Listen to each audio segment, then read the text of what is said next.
नमस्कार, मैं प्राची गुप्ता क्लास 6 की गणित की कक्षा में आपका स्वागत करती हूँ।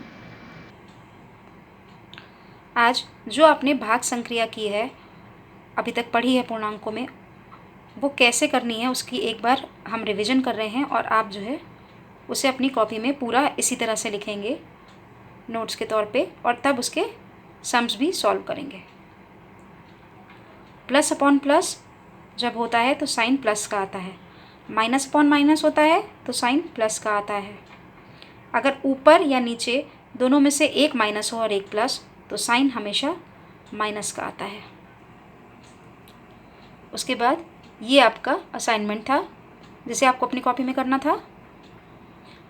अगर आप तब समझ नहीं पाए हैं तो अभी आप क्वेश्चंस ठीक से देख सकते हैं और उसे अपनी कॉपी में सॉल्व कर सकते हैं। उसके बाद डिवीज़न की जो कंडीशंस हैं जो पूर्णांकों पर लागू होती हैं, हमने उनके बारे में पढ़ा था कि ज़रूरी नहीं कि दो पूर्णांकों का जो क्वोशंट आए वो हमेशा एक इंटीजर या पूर्णांक ही हो।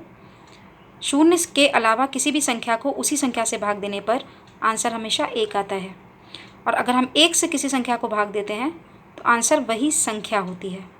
फिर किसी भी संख्या में शून्य से भाग देने पर आंसर हमेशा शून्य या ज़ीरो ही आता है। इसके बाद फिर कुछ क्वेश्चंस थे जो आपको अपनी कॉपी में सॉल्व करने हैं।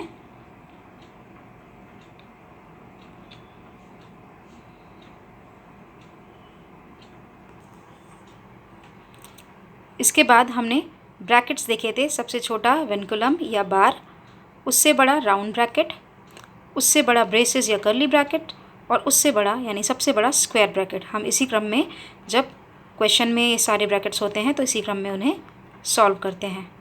और अगर किसी भी ब्रैकेट से पहले प्लस का चिन्ह होता है तो अंदर के ब्रैकेट को खोलते समय अंदर के संख्याओं के चिन्हों में कोई अंतर नहीं होता। यदि बाहर माइनस होता है तो अंदर के चिन्ह बदलकर प्लस का माइनस और माइनस का प्लस हो जाता है। ये सारे रूल हमने आपको इन दो उदाहरण के तौर पे समझाए थे। इन एग्जाम्पल्स को भी आपको अपनी कॉपी में करना है।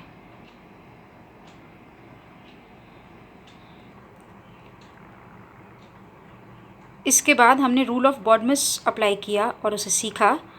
बॉडमस का अर्थ है brackets of division, multiplication, addition and subtraction.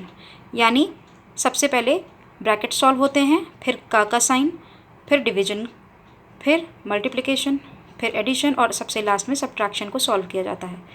इसे भी हमने एक उदाहरण के तौर पे समझा था। और एग्जाम्पल के बाद कुछ क्वेश्चन थे जो आपको अपनी कॉपी में करने हैं।